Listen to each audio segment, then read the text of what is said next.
ইমাম হাসেন হোসেন কান্দিয়া বলে, ও গো নানা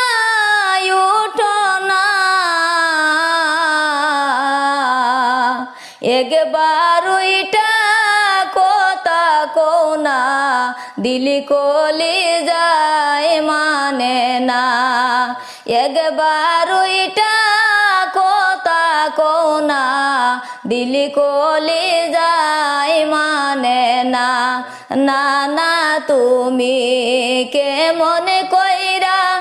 বুইলা গেলা জানি না,